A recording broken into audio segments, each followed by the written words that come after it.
Stand for the pledge.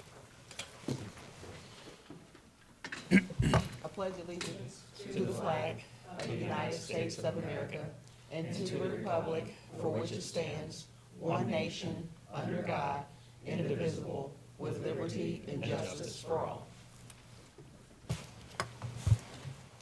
Good morning and welcome to the Hamilton City School Board meeting. Mr. Frazier, if you can call the roll, please. Ms. Matthews? Here. Dr. Hopkins? Here. Mr. Davidson? Here. Dr. Kopus? Here. Ms. Mancuso? Here. Next on our agenda, City Council. I don't see anyone from City Council, so I'll turn it over to our superintendent, Ms. Andrea Blevins.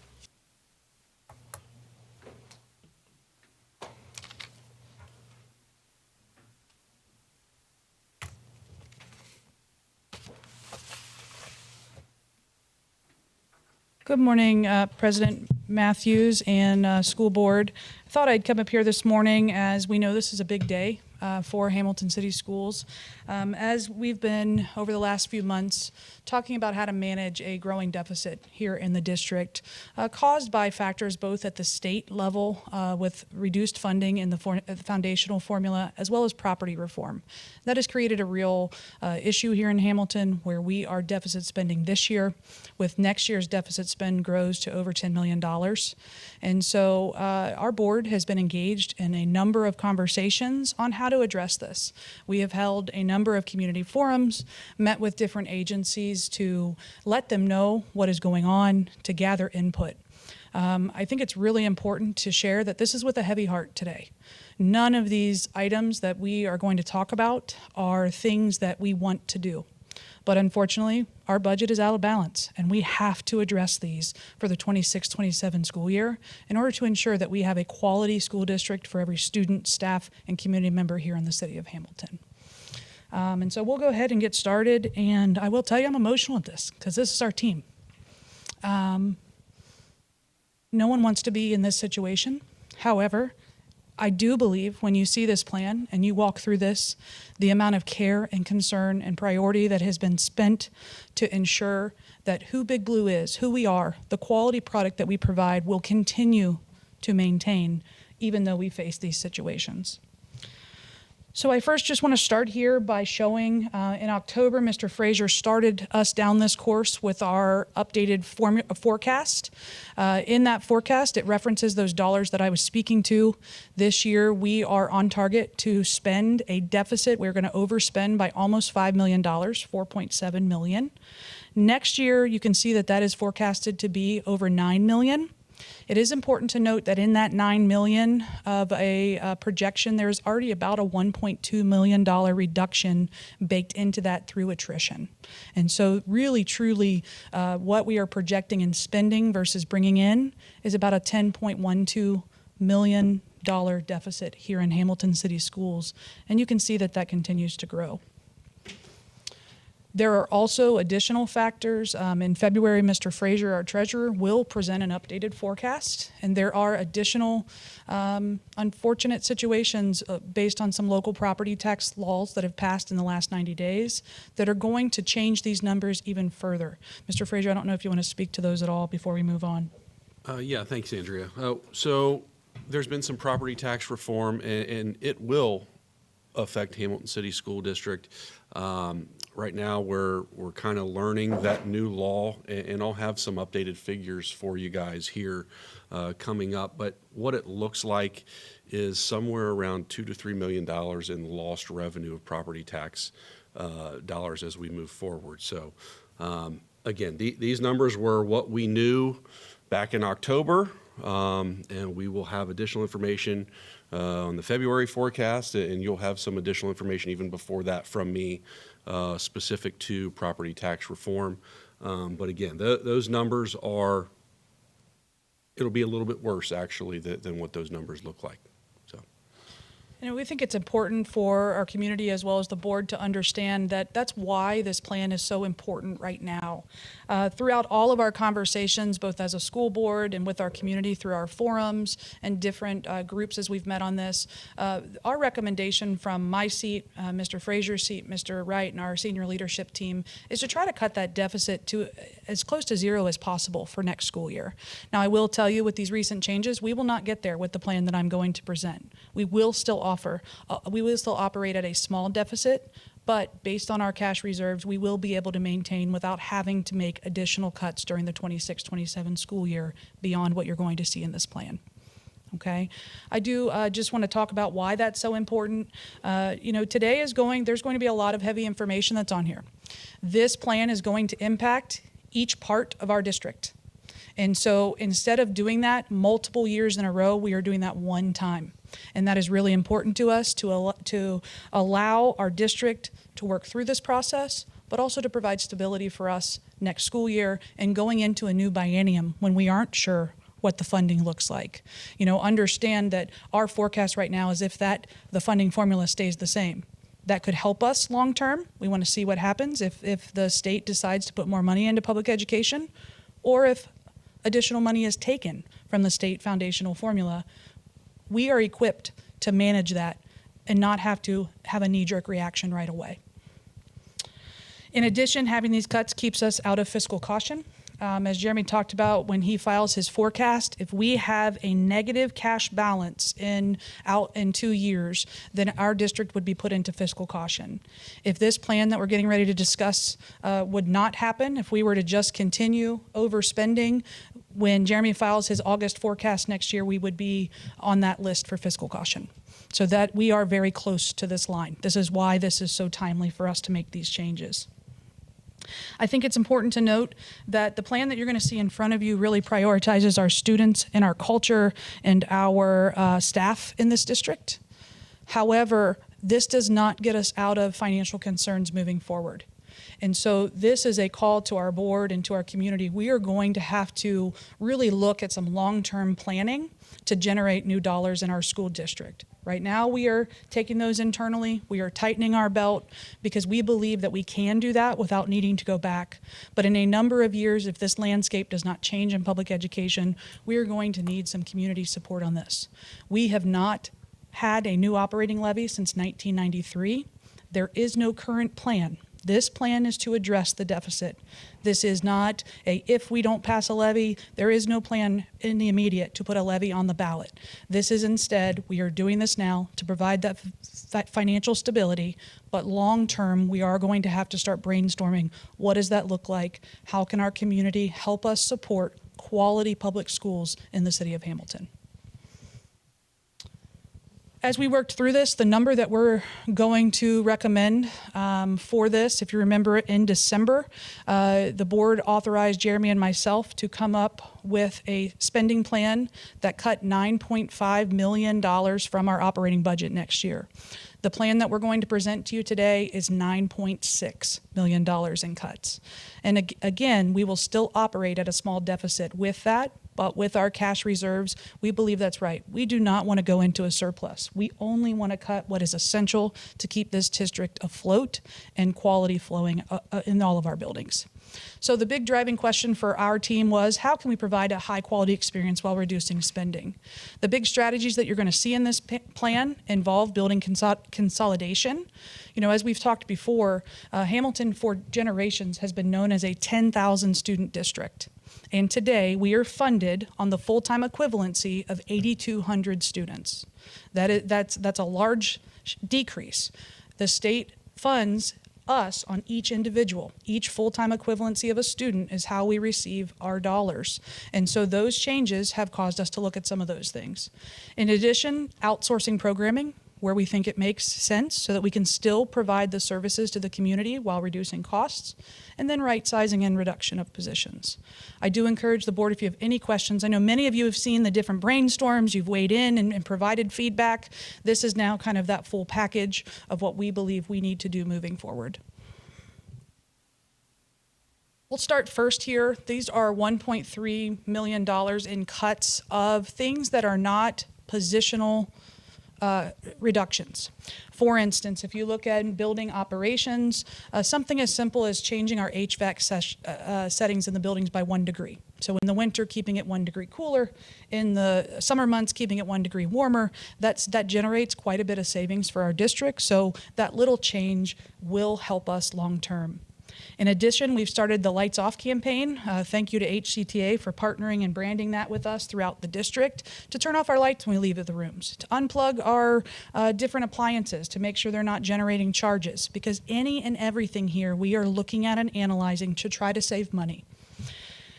The other piece here is we are reducing our postage spending. Each of you in your folder have the actual dollar amounts of each of these items here in your folder on that color-coded sheet. But you can see here that we're in a digital age. We have found that we can communicate with families and share report cards and things on an up-to-date moment, as opposed to mailing everything home. So our community will see that that is a change that we started actually at the end of first quarter this year to try to lower spending.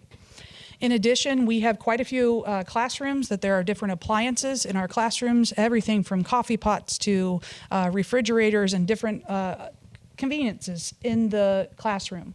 We are going to limit those to try to, again, draw back the charge. We're not going to eliminate them all. We still want to have those modern conveniences. Many of you probably wouldn't have gotten out of bed today without a cup of coffee or things along those lines. But we are going to try to just limit some of those modern day conveniences in the classroom to save money on energy. The second bucket here is transportation. So we use a third-party company, which is called EverDriven. They help to transport many of our special education students, as well as our McKinney-Vento or homeless students who we still educate but are required to transport outside of district limits. We spend about $1 million a year on providing that third-party agreement.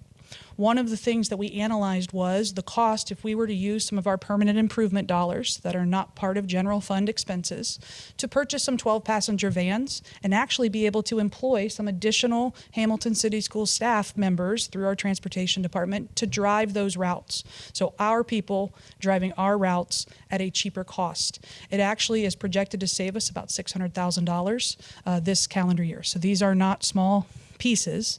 I do want to note the savings there is because we're able to purchase the vans out of our permanent improvement dollars. They'll be added to our transportation fleet. The next one there in curriculum, you'll see there's other changes as we go through here, but Biloxi is a program that we use throughout our district. That was something that came out of COVID.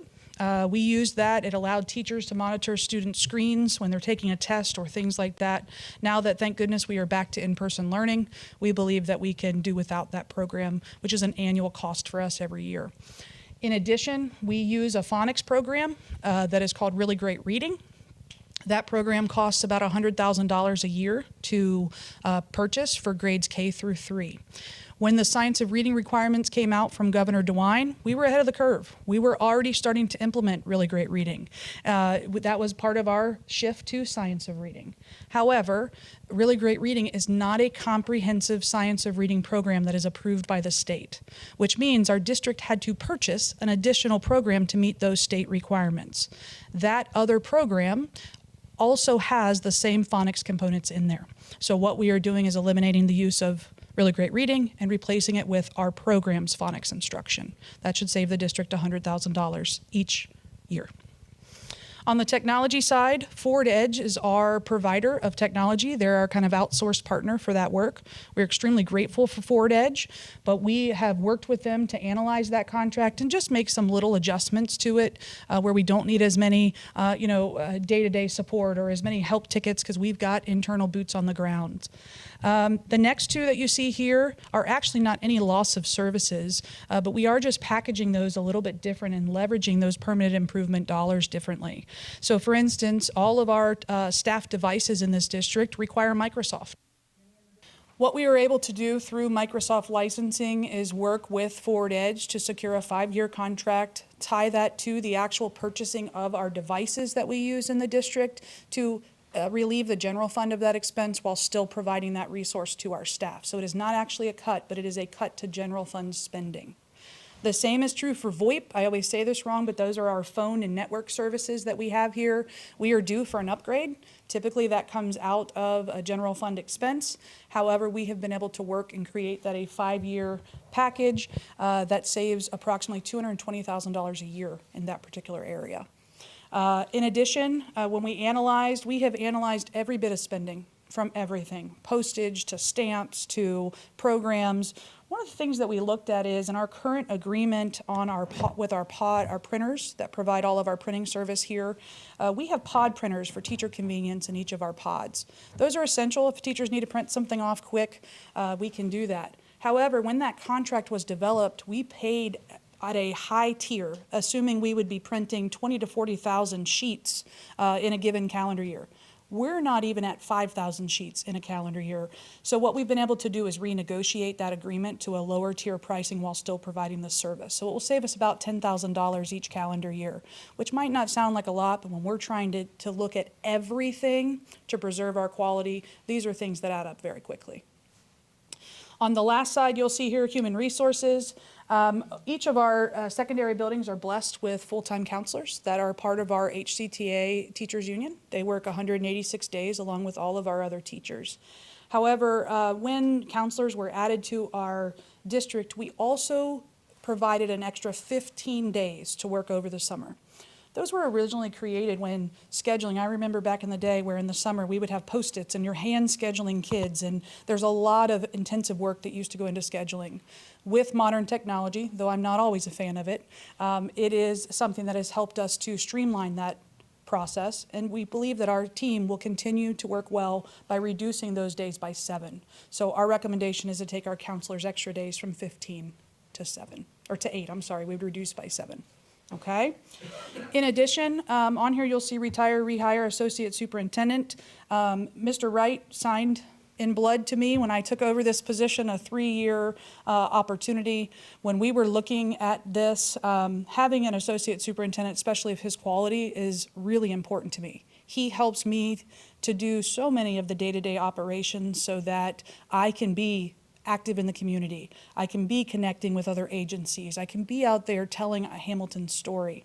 Well, one of the things that because he is eligible to retire, that we would like to make a part of this package.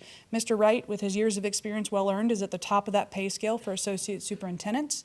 Next year, we would like to have him retire, rehire, which would bring him back at the bottom step of that associate superintendent pay range. The nice thing is that is the cheapest and most inexpensive way to continue having an associate superintendent, especially of his caliber. And so that is baked into this. That will save $25,000 a year for the district. In addition, we've analyzed all of our supplemental coaching positions. Everything from sports teams to quiz team to bowling, golf, and we've looked at just the number of staff. We are very blessed that we have a robust coaching and supplemental staffing list, but we believe that we can reduce some of those positions just based on both interest and different things. We believe we can save about $125,000 with streamlining some of those positions. I think it's important to note that we are not canceling any extracurricular activity. There aren't any in it. It's just the number of adults that are supporting that where it makes natural sense. For instance, we have some teams that, they might have a boys and a girls version of it, but they travel together, and there's a very small number of them. Well, in most of those cases, they have a head boys coach, a head girls coach, a head assistant coach, and a head assistant coach on both sides of that coin. I think we can streamline that a little bit and save our district some money.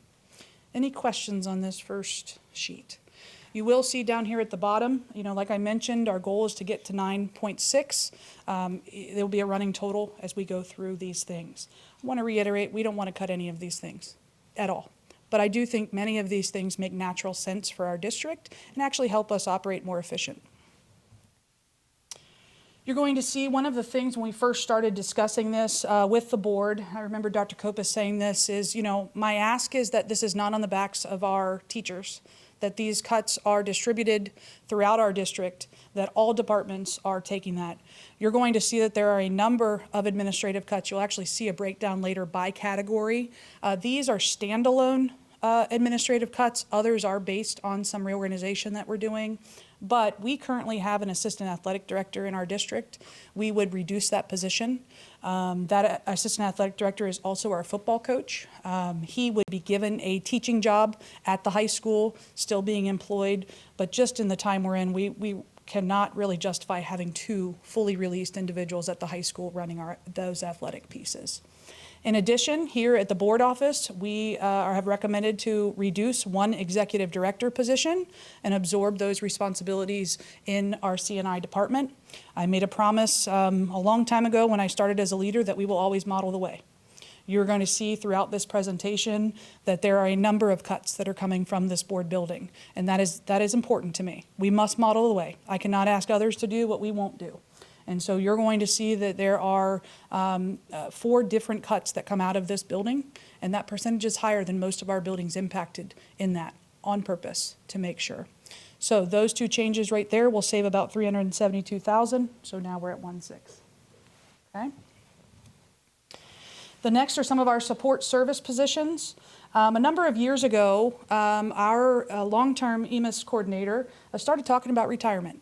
And EMIS is an extremely important position in our district. EMIS is actually very important to Jeremy's work as well as ours. EMIS helps to determine our daily attendance rate. It's how we are funded. It's how our report card is determined. There are so many aspects of that role. And so when we heard that that was going to happen a few years ago through the ESSER opportunities, we added an assistant EMIS coordinator. Well, now the time has come where that long-term EMIS coordinator has retired, and we are just recommending to not fill the assistant EMIS coordinator. We would go back to 1 in the district, as we had for many, many years. I do think this is something the board would have to consider as we move down the line. If we always have to have a transition plan. I think transition plans are important. However, I believe that our EMIS coordinator is doing a phenomenal job and will be here with us for some time. In addition, one of the recommendations is to reduce 1 SRO through retirement. We have a number of SROs here. This will make sense. I want our community and our staff to understand we are not dropping safety at all. Safety is still a #1 priority in this, and this will make a little more sense as we run through the presentation why our team feels we can go with 1 less school resource officer in our buildings. In addition, Mr. Connell's position, which is the Community Coordinator Outreach, that is a full-time position right now. He has actually gone through a series of medical challenges. He was okay that I share that this morning, and he is going to be going for medical retirement. At the end of this year, that position would be eliminated when he's already on leave, but at the end of this year, that position would go away, and we would not fill that position. Now, it is important to note that that work was extremely important. His role was to help connect our children to workforce and to the community. Both Mrs. Weisbrod in her current capacity as well as Ty Smallwood are going to continue to work through this particular this role to make sure that our students still have opportunity and access to be connected with work in the local community. Then the last one here is, again, out of our office, is reducing 1 Board of Education clerical position. We have a front desk here that their main purpose is to answer the phone and open the doors. Our team will take on a little more and create that a rotation to still make sure that that customer service is there. But again, that saves about $60,000 to our local budget. Okay? Any questions there? There's no fun way to go through these, so I'm just going to keep rolling, but please stop me if you have questions.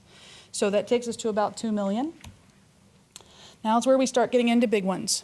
One of our recommendations is to close 1 of our 8 elementary schools. So as I mentioned, our student enrollment has seen a hit over the last decade. Many of our buildings, when I first got here, even just 7 years ago, were over 800 at grade level. And it used to staff, when we first got here, 4-4-4-4. So every grade level had 4 sections, 4 teachers, 4 classrooms of approximately 100 kids per grade level. That has dramatically decreased in certain buildings. And so our recommendation on this is to close Fairwood Elementary. Fairwood Elementary would be the school that would be shut down. They are one of our smallest enrollment right now due to that. We also believe that we are able to distribute those staff and students to local community schools without doing a full redistrict. We are not going to change the boundary lines of all of our neighborhoods. That is not what's happening here. Fairwood would be mostly distributed between Crawford Woods, Riverview, and Bridgeport. Okay? The biggest savings in this piece you can see over here is 1,800, is 1.8 million. It's the overhead cost. It's the cost of running a building. There are 2 additional administrative cuts in there, the principal and assistant principal. We don't need double that because there is one at those other schools, as well as clerical, a nurse, a student family support specialist. The bulk of the teachers have to go with the kids. There is no part of this plan that is raising class size from where we currently sit. And so the bulk of our teachers will travel with the kids to those new locations. And teachers will be given some choice. We'll talk through that here in a bit. However, there are some natural reductions by consolidating that we can play with those numbers. The first one is our 3 specials teachers at those buildings. We won't need double specials at those other schools. They're already equipped with those. And then we do believe we can have 1 less teacher from each grade level because of the consolidation. Okay? Then you can see here 2 EAs with that, and then custodial and food service. This decision was not made lightly. It's really important that we have amazing facilities in this district. We are not in any way, shape, or form selling that building. However, I think it's important to note when you see this slide and the next slide, you're going to see that 30% of the cuts come from doing this. By being able to do this, that is that many more staff positions we were able to retain. That's that many more programs we were able to keep in place. So trust me, I know what a large decision this is. However, we think it's in the best interest of the entire district. Now, we do not want to leave the building empty. It's a beautiful building. We're not going to sell that building because we have needs. Currently, we have 6 buildings that supports preschool that is run by our district. We spend about $5 million in a calendar year on preschool. Our plan with this is to turn Fairwood into the Hamilton Early Learning Center, where that would be a preschool consolidated site. All preschool would happen there in our community, in our building. However, it would be run by Butler County ESC. And Butler County ESC, in exchange for only charging us what it cost for them to run it, which they obviously do have different margins than we do and different agreements and those pieces, is we are able to save an additional $1.2 million in what we pay for preschool. Preschool would still be offered to all Hamilton only. That would not be open to other local communities. It would be open at no cost. We would continue to transport all of our special education preschool students who need it, and the structure would stay the same. It would still be 4 days a week, an AM and PM session, but that would remain the same. So again, you can see what those pieces look like. Obviously, if they're going to employ their own program, we will not continue to need to employ the number of teachers that we have because our preschool teachers are a part of our K-12 bargaining unit as well. And so there's about 20 teacher cuts in that plan. There's also an administrator cut in that plan because we will not need a dedicated preschool supervisor because they'll be doing that oversight in that work. Any questions? Okay. So we're at 5 million. Some other various elementary cuts, and then we'll move on to the secondary impact. We are going to reduce 2 title teachers throughout the district, not in those buildings affected. The Fairwood staff, and I want to make that note, just because we're talking about Fairwood, it does not mean that the staff at Fairwood are the ones that are impacted by this because of bargaining agreements, because of bumping rights and seniority. So these changes will affect all of our buildings throughout the district because they are part of that plan. I don't want anyone at Fairwood or in preschool to think all of a sudden they are out of a job. That is not that piece, and we have a very clear communication plan on how we're going to communicate with our staff, both that are displaced and or are without a job.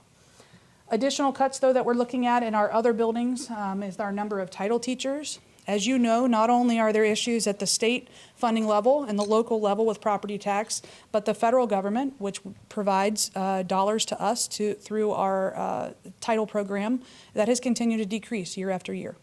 And so for year after year, we have used general fund to pick up that difference.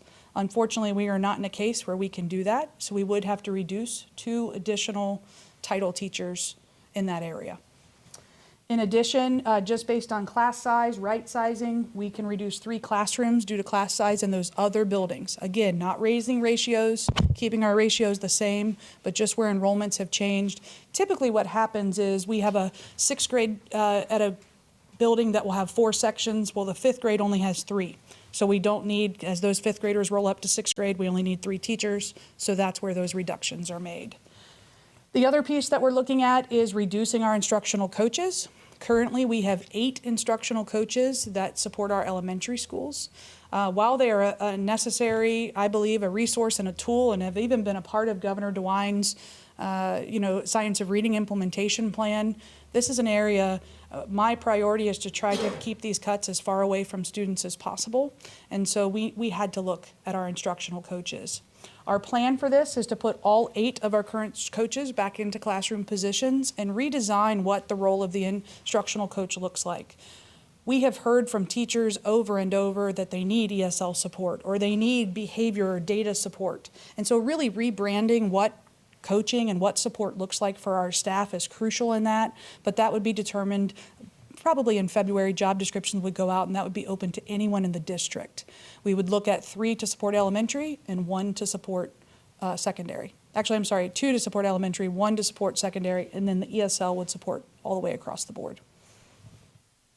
We also have looked at and met with many people, and an idea that has come up over and over. At our elementary right now, we have a unique structure for specials. We have the traditional art, PE, and music that are all taught by certified teachers. We then have a 4th special that is computer lab, and that is taught by a media coordinator. That is a classified position in our district. Unfortunately, in 2026, children have their devices everywhere. In the classroom, they're using technology, they're using those pieces. So when we looked at areas that we could save dollars but still ensure that we're providing enriching opportunities for kids, our recommendation is to remove computer lab as a special and replace it instead with library. My tech director doesn't like when I say this, but I have a 13 and 15-year-old at home. They spend a lot of time on screens. What I like about that change is we would be able to put books in their hands, ensure that they have access to rich literature in the classroom and in the school each day. And we have beautiful libraries if you have been in our schools. And so that would be the change that is there. We would be switching out lab for library, and we would be removing that position from our elementary schools. Okay, it's 1.3. I think we beat up on the elementaries pretty good, huh? Let's go secondary a little bit. Some secondary changes that we believe need to happen. The first one is eliminating our TOSA, that stands for Teacher on Special Assignment. That is actually a Dean of Discipline, and that is at our high school. That is a rehired position that we already only analyze each year from year to year. With some of the changes that we're talking about here, we feel that needs to be, again, something that is as far away from the students as we can, but eliminating that TOSA position. We also, now that our smaller grade levels are starting to get into the high school, we have right-sized our class size at the elementary, but not so much at the high school. Those smaller class sizes are getting there. Our largest class at our high school right now is our current junior class, but all of the other classes are significantly less. Because of that, we recommend, due to class size, that we can reduce 4 positions in that particular piece. We also, our structure is interesting when it comes to supporting our libraries here in Hamilton. At the elementary level, we have those classified media coordinators. At our secondary, we have full teacher certified librarians. We have 3 of them. We have already started kind of downsizing as natural retirements happened, but we believe as part of this cut, we need to eliminate the media center librarians at the secondary and replace them with that same structure at the elementary. So no library will go unserved. We will still have a full-time media coordinator in that particular place in every one of our buildings. We would want to keep 1 head librarian who would oversee, that would stay as a HCTA position, that would oversee library services, ordering, coordination for the district. Okay? So you can see those changes there. The last one is looking at just class sizes in those pieces, the natural pieces. We believe that we could reduce 4 sections at the middle school based on numbers. Again, I want to reiterate, we are not raising class sizes from our current staffing structure. It's just as these smaller classes are traveling through our district, that's opportunities for us to right size. So those changes are over $1 million. Okay, 7.4. The next one here, we would like to combine our freshman and Hamilton High campus into one joint 9-12 high school. When I first came to Hamilton, we had over 2,100 10 through 12th grade students walking through the halls of Hamilton High School. We didn't have the room to have one combined 9-12 campus, and is the reason that we created a freshman standalone campus. However, that has brought both some good pieces, but also some challenges with a 9-month transitional school. Now that we have the room at Hamilton High School, we would like to combine those two. And again, most of the savings here are those overhead costs. We don't need as many admin to run one high school as opposed to 2 separate buildings, or clerical, or those pieces. In this particular model, we would staff it as we are right now. So our current staffing structure, admin and counselors to students. At our high school, we have 1 assistant principal and 2 counselors per grade level. Okay, we would recommend that same model. So one of our assistant principals from the freshman campus would travel to the high school along with the counselors. The bulk of our freshman teachers will go. We need the teachers to teach that. When we really started sitting down and looking at this, everyone said, man, is there really room there? Today, there are 22 open classrooms at Hamilton High School. 22 open classrooms today. A big piece that we spent a lot of time analyzing and reanalyzing and rediscussing was making sure that none of these changes are putting us at capacity. None of these changes are going to, again, create such overcrowding or high class sizes or those pieces that it's lowering our quality of our program. So us, in putting these 2 campuses together, it allows us to continue classes, programming, supports for kids, extracurricular opportunities. It actually will help, I think, create, many of our freshman students don't see freshman year as high school. We have battled that for a number of years. They see that as middle school. I've heard many times it's called the 8.5 grade level. It's not middle school, but it's not high school. And so bringing them into that, they also, Mr. Smallwood was our freshman principal for many years. I think he will do a great job creating a community and some structures inside of the high school to help onboard freshmen. Any questions there? That savings, again, mostly on the overhead, is 1.2.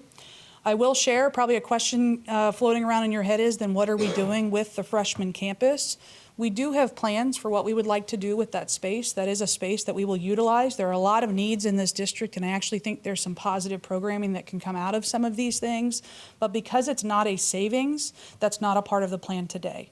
I would recommend that probably in the next week, we would follow up with what that plan is, because I don't want to leave people out there wondering in those pieces. But it is our priority today to those people that are directly impacted based off this reduction. They're our first priority, and then we'll circle back when the dust settles. Okay. Some other miscellaneous cuts is looking at we have a program called Extra Hours. It is drop-in homework help at our secondary schools. On average, it costs us about $55,000 throughout all of our 4 buildings. We will still have extracurricular opportunities and homework support in those pieces, but that particular program is just one that we felt was a high price tag for the return on what we're getting out of that. In addition, in each of our buildings, we have something called TLCs, which are technology learning consultants, coaches. They are our current classroom teachers who, outside of their workday, are paid hourly to help their colleagues with tech, to help teach them on how to integrate with AI, to fix the printer, or things like that, kind of peer-to-peer support. We provide an X number of hours per building each year. Our recommendation is to reduce that number of hours by 25%. So for instance, right now we provide 800 hours of support. We would go to 600 would be the piece there.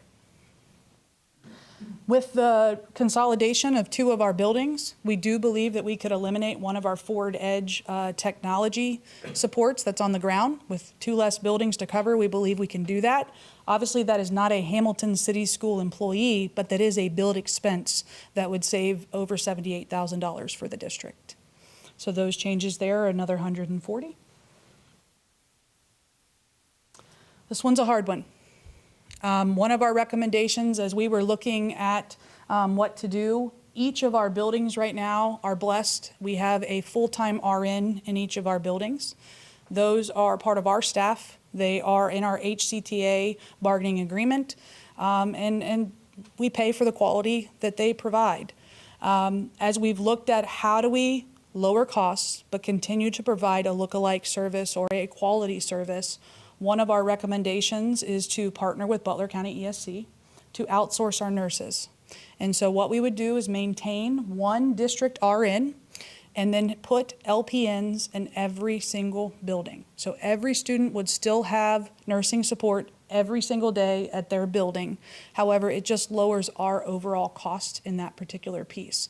I will tell you, I've reached out to surrounding districts. This is the model. Whether their LPNs are in their district or whether they're through the Butler County ESC, Fairfield has this exact model, one RN and the rest LPNs in their district and many of our surroundings. I actually could not find a district within the area that had all RNs across the board anymore. So that's another savings of $500,000. In addition, we really sat down with our building administrators and talked about, what are essential, what can we shift on. One of the positions that we added just 2 years ago, coming out of ESSER dollars, was Safe and Secures. They are a hall monitor. They help with, security checks, different things in the building. We also have our SROs that support each of those buildings. And so we looked at what we could do. This is not cutting Safe and Secures district-wide. This is only looking at those 8 elementary schools to reduce that position is not necessary. That does not mean those 8 that are in the elementary would be the one affected. Do remember, this is all just categorical, the positions, not the humans, because there are bumping and different pieces along those lines. Any questions? Okay, almost there. This is what this looks like by category. So all that you're seeing here, there are 153 personnel decisions that are impacted in this. One of the promises that I made to this board when we started is that it was equitable and tried to be as equitable across the board and modeled the way. So if you look at, we currently have 57 administrators in our district. There are 7 that were part of those reductions in those slides we just went over and you've seen before. That is a 12% cut across our administrative team. In addition, HCTA, even though there's 75 that are impacted by that, there's such a large number there. It's a 10% reduction. The one that you look up here, OPSI 151, are our clerical and our educational assistants. If you look, there are 42 on that list, which is 20%. I do want to make note that 26 of those are preschool, okay, preschool EAs. We are not cutting. I've heard a lot of, I actually have received some calls of, you're getting rid of EAs. No, we need those. Those provide essential support to our students. The EAs that are on this list are associated with preschool and or due to the building combinations and consolidations. The one nice thing that we have worked very closely with Butler County ESC on, Butler County ESC actually pays, whereas the teachers, it's quite a different of a pay scale. Their EA pay scale is a little bit better than what we pay our preschool EAs. So EAs up to 10 years will actually make more money if they sign on with Butler County ESC to provide the same job in our district doing preschool with our students. They have also guaranteed, we have worked very closely, that any staff on this list that is displaced or without a job because of this, they're guaranteed an interview if there is a Butler County ESC opening. And so I want to give a big thank you to the ESC, Chris Brown, Jeff Brandt, Ken Olm, and their team, Laura, to make sure that they are helping try to find a smooth landing, a soft landing for our team. No one wants any of these positions to go away. When we first started talking about this, Dr. Kopis, I remember you saying, well, we need these. And I remember saying back to you, we need every position in this district. However, this plan that we've put together, we hope you will see, is doing its best to try to minimize impact to our students. And I have to advocate for our students each and every day. That's my first obligation to this community. So you can see the different categories that are there. And transportation, you might say, oh, there's no personnel cut. That's because we are already so thin. There will be savings baked in there with combining routes with some of those pieces. But this is just a presentation by the personnel, okay? Some key takeaways, and then I'll kind of open it up for questions and then move on to timeline. I think it's really important to talk about, this is January. Nothing changes now.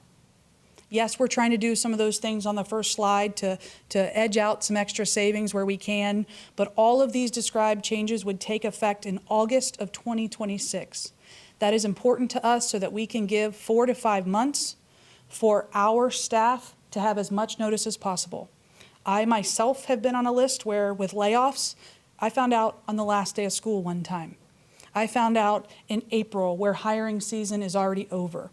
We are going to provide extreme care to our staff to walk through this process. We'll talk about that here in a minute, but I just think it's important to note nothing changes during the 25-26 school year. These changes really are focused on efficiency and reducing overhead costs wherever possible. That was our main driving force here. It is right sizing now that we are funded on 8,200 versus 10,000 students. I will tell you a massive plan of mine after we get through this is how do we go out and compete for local students? How do we build back to that 10,000 strong student body? That's my goal. None of these plans are irreversible. We are not selling any of our buildings. We are not allowing other things that are not for the benefit of our district in any of our schools.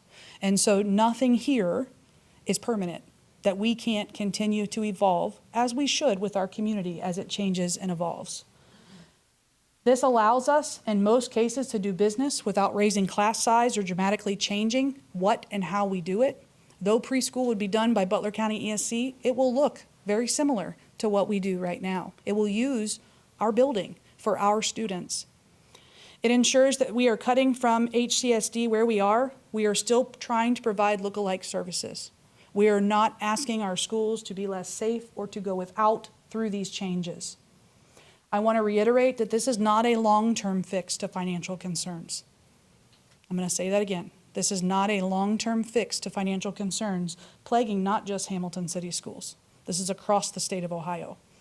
However, this allows us to reduce our spending without hurting student safety, opportunities, and learning. We were able to look internally this time. If 2 to 3 years down the road, the landscape does not change for public education funding, I can't make you that promise that the proposals I would stand here, I could stand behind and feel we are still providing a quality product. I share that because we are going to have to figure out a long-term strategy to generate new dollars, and cuts moving forward have to be the absolute last resort. However, I think it's important for our community to realize we are not asking for new money at this time. We have looked internally, we have tried to reduce costs, we have tried to improve efficiency so that we don't have to go back and ask for new dollars. We are not threatening to take anything away. There are no pieces along that line. And I just think that's really important for our community and our staff to understand that I come with a heavy heart. The last thing here I want to talk about in a bit is our communication plan. Our priority over this next week, because this plan is going to get out there today, is to communicate and support our staff, our students, and our community through this change. Change, no matter whether it is okay or not, is trauma. We know that. We know it's hard. The unknown, I think, is the scariest part of it. So I am hoping after today and next week's conversations that will help our staff and community feel some assurances.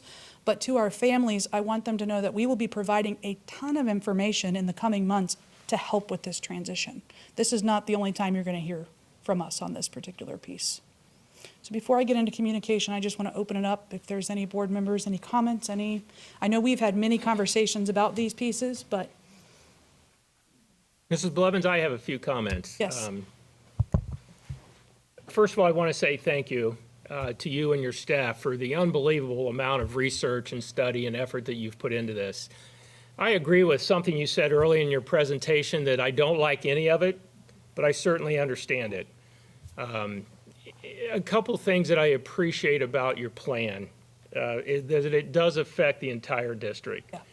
I think that's appropriate. And also, you recently stated that nothing is permanent. Correct. And nothing is irreversible if funding issues do change.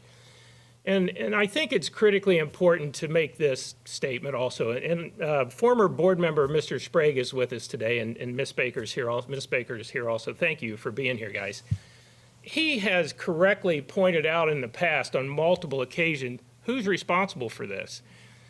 Now, I've read recently, as we probably all have, on social media posts about, oh, you know, it's poor management and things like that. Let me categorically say it is not poor fiscal management by the Hamilton City School District. The people that are responsible for this are the elected politicians in Columbus that are defunding public education. Now, while the equation on school funding is complicated and convoluted and depends on variables that change literally every day, in my opinion, the solution is simple. The equation's complicated, the answer is simple. Next time we vote, we need to elect people that are pro-public education. And there are politicians out there that are pro-public education. If people in our communities don't want this to get worse than it is, that's what they need to do. They need to do a little research and a little study on their own and find out who those candidates are. And that's who they need to elect to office. In my opinion, one of the big successes of this plan, and most people won't know what this means, but it keeps us out of fiscal caution. Yes. And what does that really mean? That means basically that we get to run our own district, not the state. Correct. And while that may sound very simple, there are a lot of districts around us that can't say that. Correct. And as you just pointed out, we are not asking for additional funds right now. And there are a lot of districts around us that are. They have to. So I appreciate your efforts here. It's unfortunate that we need to do this, but we absolutely do need to do this. And I do know we have a few other board members that want to make comments, but Dr. Kopis, I think this is important for the community to notice. When we put out this communication here in a bit, there are staff talking points. We have also attached the list, and you have copies of those in your folders today of what's going to go out later this afternoon. That includes the list of our local legislators. Here's my recommendation to anyone, and after we get through this, I said this to our team this morning when we rolled out this plan. I'm heartbroken to present these things to you, but I'm also angry. And with that anger drives, I've always said this, don't get angry, get organized. And so once we get through these things, I will tell you, I do think we need to continue community conversations. We need to start getting the word out. I have been meeting with our local businesses. What's so amazing, and I've said this before about the city of Hamilton, they have all reached out and said, would you mind giving us talking points? Because we know how important public schools are to the success of our businesses, to our workforce development. And so in addition to not only staff talking points and legislative contacts going out today, those are also going to our local chamber, to our local city, to our vision commission, to different people so that they can help be a part of this. Because communities are only as strong as the public schools that are there. Only as strong. So Dr. Kopis, I appreciate that. I agree with you. This cannot be the end of this conversation. This is simply the middle. And so we have to continue advocacy of exactly that. Open. Go ahead. Mrs. Blevins, Mr. Wright, and Mr. Frazier, I appreciate the effort you put into this. I know you've been working on this for weeks. It's a hard thing to do. It's hard for this board because we're affecting lives. And I know you spent sleepless nights over this, but it's something that has to be done. We didn't create this mess. It started on the state level. Right. Question I always get is, well, you knew it was coming, didn't you? No. We had in place what was called the Fair Funding Formula that was implemented a few years ago. It gives stability to the school districts, knowing what their finances were going to be. Well, we had a General Assembly and a governor decided we're not going to follow that. They cut our funding. This June. This June. Yeah. And we didn't know about it. Actually, in June, we're still wondering what Yeah, we're July doing. is when it passed, but yes, that's when. And since then, they've cut it even more through property tax legislation. It's clearly on a state level that they're anti-public school. I think we can all agree on that. We have a governor and a General Assembly who cut public education funding, which is called for under the Constitution, but they funded $2 billion over the next 2 years to private schools and parochial schools who don't have to follow the same rules that we do. They're not required to educate every student. And what's important, and I've brought this up many times over the last year, we have some students that cost us $100,000 a year to educate. We're responsible for that. State does not give us any funding. Federal government doesn't give us funding. We pay for that. And, if the legislature wants to continue with their voucher program and that sort of thing, make the playing field fair. If you're going to take state dollars, take the state test, educate everyone who enrolls in your building, and don't be selective. And we're being penalized because somebody doesn't like public education. This district's facing a major challenge, but it's not the first time we've had challenges. We meet those challenges, and we're going to meet it here, and we'll prevail, because our focus, this board and this administration and this district, is on providing a quality education to every student who attends here. Thank you, And I Mr. thank you. Davidson. Thank you, Mr. Davidson. I think it's important to note, we talk about Ed Choice, 82% of the residents that live in Hamilton attend public schools. The public schools cannot fold. There's no capacity for other choices to do that, nor are they equipped to be able to do the quality and the continuum, as you mentioned, from our students that cost that much because of their medical needs to our high end. We go from students that need one-to-one care to national merit scholars. That is the continuum, and unfortunately that does cost money to do, but it's the right thing to do because we are here to educate every kid. So Mr. Davidson, you're 100% right, but it's important to note 82% of the kids that live within the city of Hamilton attend Hamilton City Schools. So I want to say thank you to your team and staff for taking time and going through this with a fine-tooth comb and with heart and humanity towards people that are going to be losing their jobs and the changes that it's going to bring to the district. We know whose shoulder that this squares on, and it would just be in the best interest of, like our fellow board member said, to take the time to really look at who they're voting for when they cast that vote. And it's time to wake up and be cognizant of who you vote for, not just striking a vote just because of familiarity or anything like that, but really look at who you're voting for and why you're voting for them and what they stand for, because we're seeing the actions of what happens when you just haphazardly just cast a ballot and the decisions that has to be made, and that the fact that, if thank goodness that we don't have to go into fiscal caution, because the ones that would cause us to potentially go into that are the same ones that are throwing the rock and hiding their hand and allowing and making us to have to hold the bag and make these kind of decisions. So I'm thankful for you guys taking the time to really allow these cuts to be as far away from the kids as possible, so will not impact their day-to-day, so we can continue to provide amazing safe spaces, amazing teachers, safety, and continue to producing those merit scholars, continue to allow kids to have those extracurriculars to allow them to be great.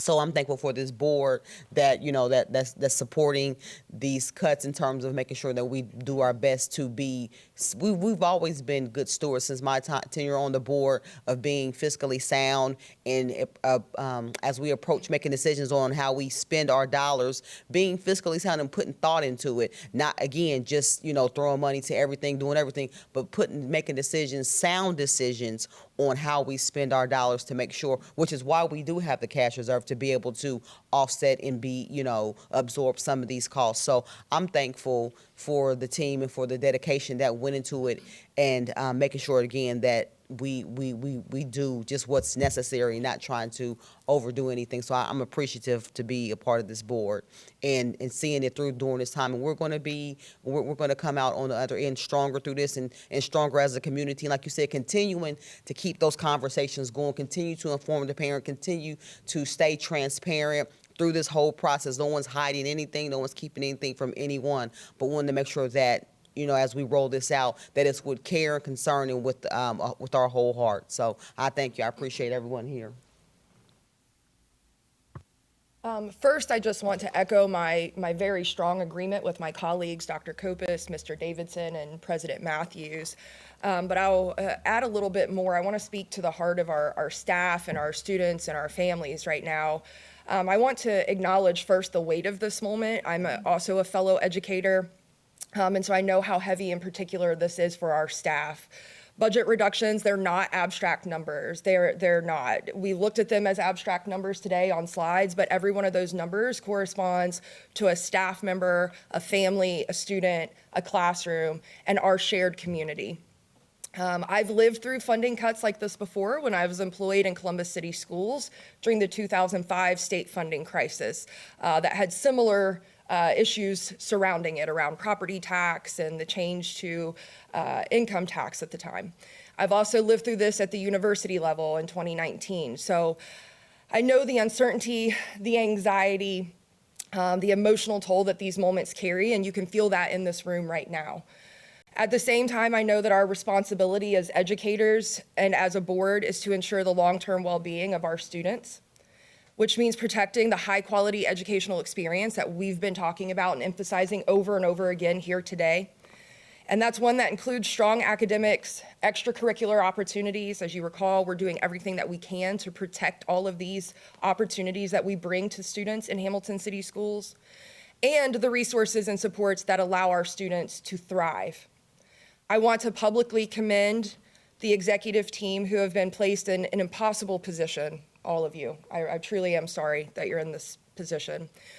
This plan reflects extensive research, thoughtful deliberation, and most importantly, what I'm really, really proud and humbled by is the amount of compassion that you have put into this plan, all of you. Thank you. The team has gone back to the table numerous times since we first kind of became aware of this mess in October, as Mrs. Blevins, stated, to ensure they were developing the best plan possible given this terrible situation we are finding ourselves in. Their work centers our staff first and foremost, while also honoring our students, their families, and our broader Hamilton community. So while these are choppy waters, this plan represents a careful, values-driven effort to navigate these choppy waters together with care, integrity, and respect for all who make our schools what they are. And I'm really, again, proud and humbled to be a part of this board, to be a fellow educator, and thank you again to the executive leadership team.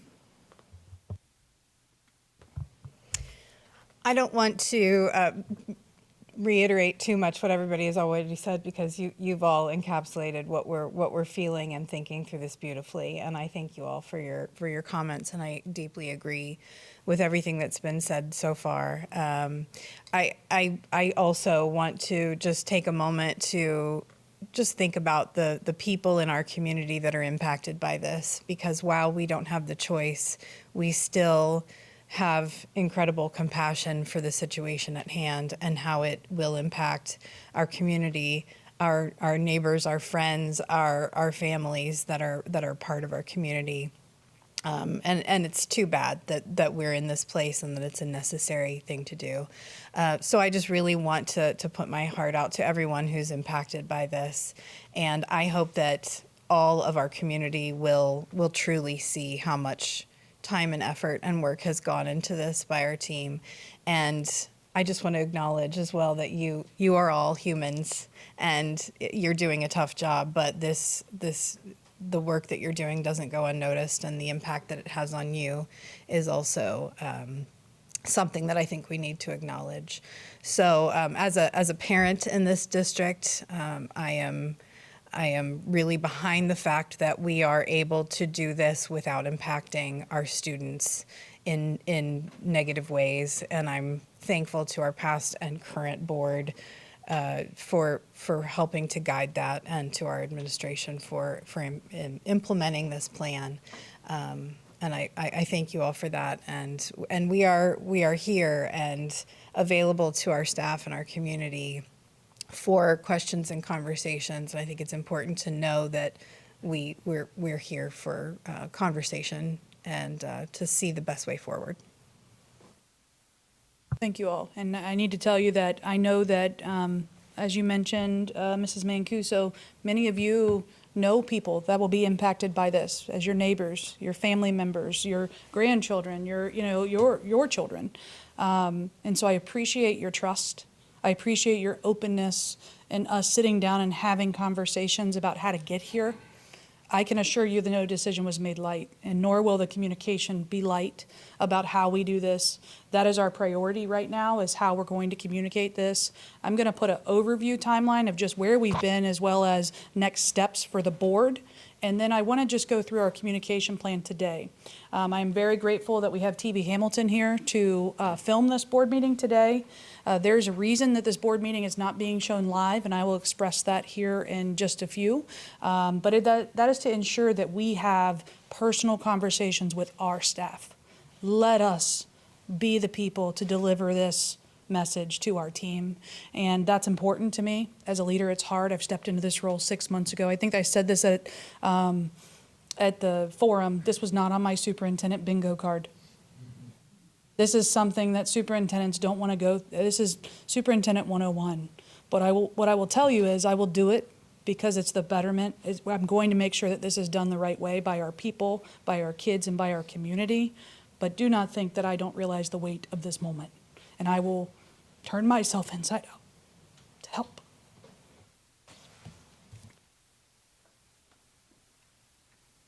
Timeline. Where we've been. We are now here in January presenting that finalized plan. We will then start conversations with affected staff. And I'm going to show you that plan because it's a very comprehensive plan. I know you each have seen drafts of that, but I think it's important for our community to see that today. As far as the board is concerned, the next steps for the board, obviously being there, Carrie, as you mentioned, but in February is where we will actually, you notice there were no names on these lists today. There are names behind every single one of those particular things. In February, at our February 24th Tuesday board meeting, I'm still getting used to Tuesdays, we will present that RIF list with the names of our employees.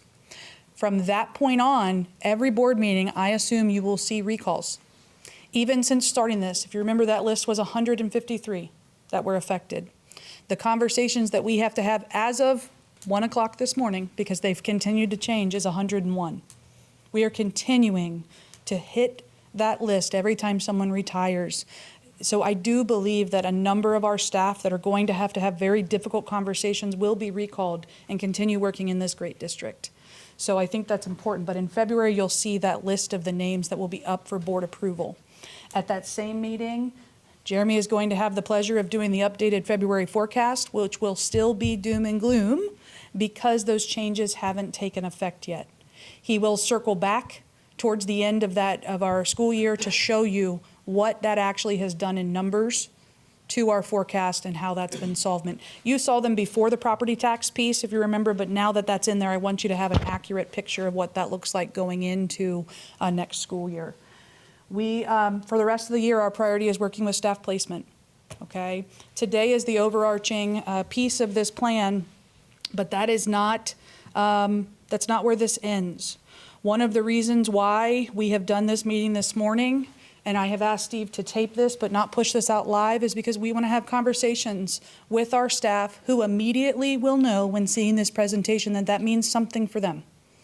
And so after this board meeting is over today, we will meet with our preschool staff today.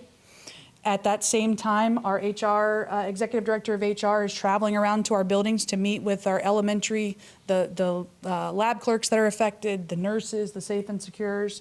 Again, not letting them know whether it's them that is on that list for the RIF list, but letting them know of the changes. We've got to do right by our people so that no one is blindsided by this. There is no way to pull our whole district together and hear this announcement at the same time. So it's important that we are doing this the right way. After Mike and I finish with that, we will be traveling to the buildings to meet personally with each nurse and librarian. We will then go to the freshman campus this afternoon where we will hold a all staff meeting and let them know of their move to Hamilton High School. We will then go to Fairwood to meet with their staff this afternoon so that they all know. I do want to say thank you to the Journal News for being here to cover this, but also respecting that we want to tell our people this information. They should not see this on a social media post. They should not see this on the Journal News. I know there are a ton of rumors that are out there circling. I can't control those, but I'm hoping I can land some anxiety by being there to deliver this message. We are then going to ask every single building this afternoon after dismissal to call a staff meeting so that their staff will hear what is going to go out this evening to the community. In that meeting with the staff, there is a community letter that has been put together that you actually have in your folder as well. Goes over the 4 large scale, the 4 big, massive pieces of this are the closure of Fairwood, the combination of the freshman campus to the high school, outsourcing of preschool, and outsourcing of nursing. Those are the 4 massive, okay, big structural changes. We then in the letter did put those same categories of reductions for each of our categories so that people know. Our staff deserve to know that before it's out in the community. In that same meeting, as I referenced when I was in response to Dr. Kopis, we have put together, you have this in your folder as well, when we start talking to staff, their anxiety is going to go up. They're not going to hear half of what we're reading. So instead, we have put together an FAQ and talking point sheet that they will take with them so they know exactly what's happening. We've put in there questions of how will staff be supported? Will staff have a voice in this process? How is student learning affected? How is transportation? So you will see all of this. Also in this FAQ is when they will be told that this presentation will go out at 5 o'clock tonight, okay? At the same time at 5 o'clock when the presentation goes out, that is when a community letter will come from me. That community letter is what the staff will see during their staff meetings, but will explain the changes, and you have a copy of that in your folder. Then, after that, at 5 o'clock, we have 2 groups of parents and students that I think need extra information immediately, and that is Fairwood and our preschool families. And so at 5:15, there will be a letter that goes out specifically to Fairwood community, to the Fairwood families, that has very tangibles to help calm their fears of their child has a place. Their child is still a valued member of Hamilton City Schools. This is no fault of any community. And so it says here that they will be reassigned to Bridgeport, Riverview, and Crawford. It says that families will receive notification in the coming weeks of their new school for next year. However, if I'm a mama bear, that's not soon enough. And so we put together a link where all of our Fairwood families can actually click and put what street they live on,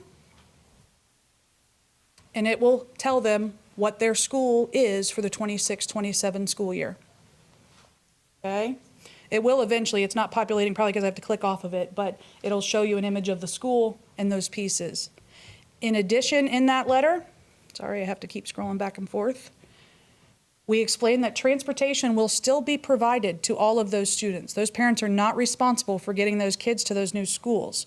We have not changed we transport all students in Hamilton City Schools K through 12 at the 1 mile radius. For any Fairwood student, if they live 1 mile from their new school, there actually are a number of kids that will live closer to Crawford Woods than to Fairwood where they attended, but the bulk of them will continue to receive transportation services. I don't want families to fret about that. In addition, our district will open some open house opportunities so that parents and students can go and see their new school, starting to meld into a new school community. Okay? We are going to find ways to honor Fairwood.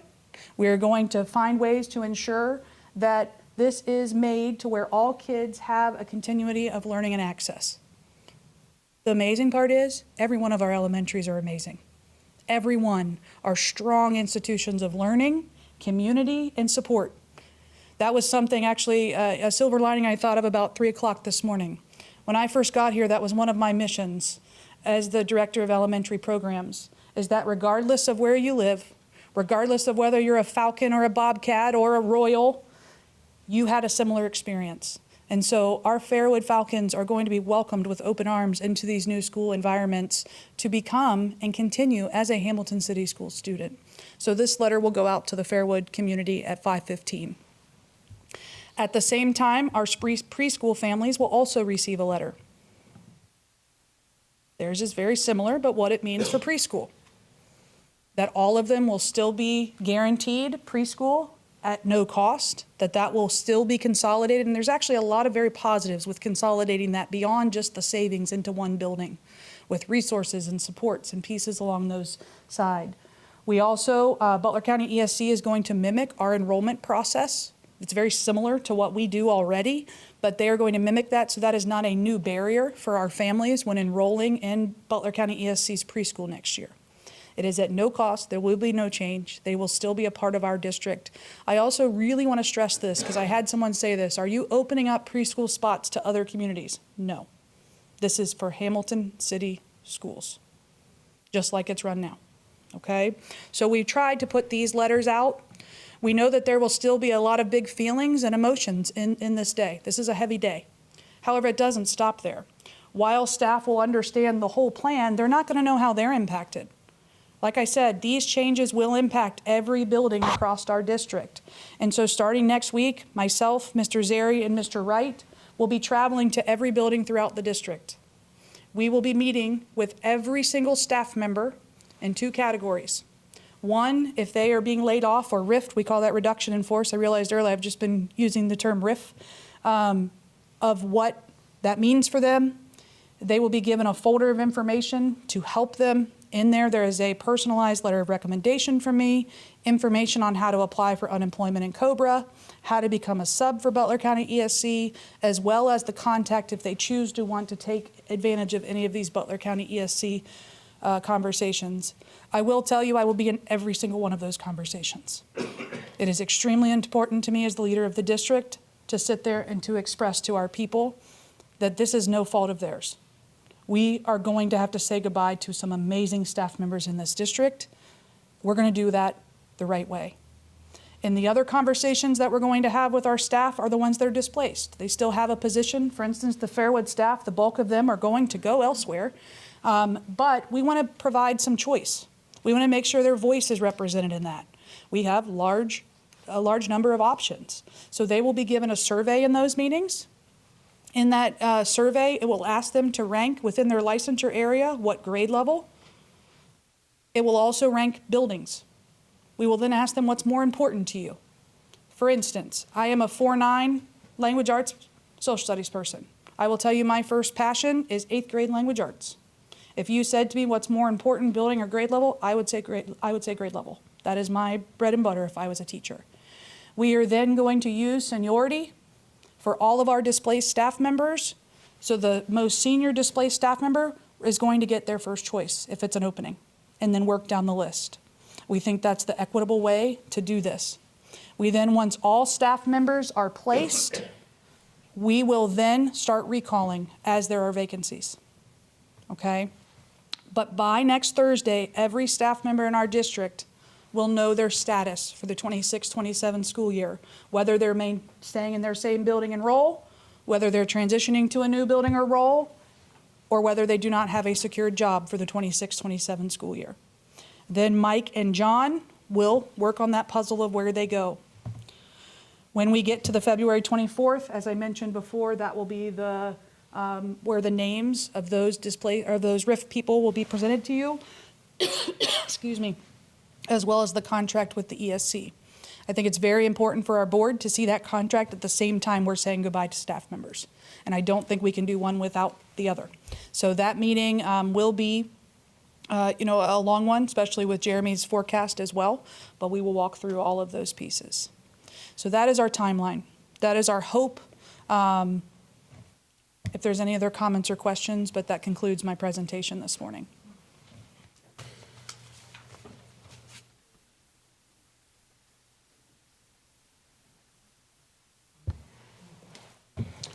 Thank you for your presentation, Ms. Blevins. Greatly appreciate it. Next on our agenda is to consider a motion into executive session. So moved. And it's to confer with attorney or update the Board of Education concerning disputes involving the board that are subject of pending or imminent court action. So moved. Yes, thank you. That was a second. I'll second. Mr. Frazier, if you can call the roll, please. Dr. Hopkins? Here. We Yes. need a Mr. Davidson? Yes. Dr. Kopis? Yes. Ms. Matthews? Yes. Ms. Mancuso? Yes. I do think it's important to note that the board does not expect any action when we return from executive session. There'll be no other business, but we will come back to adjourn. Thank you.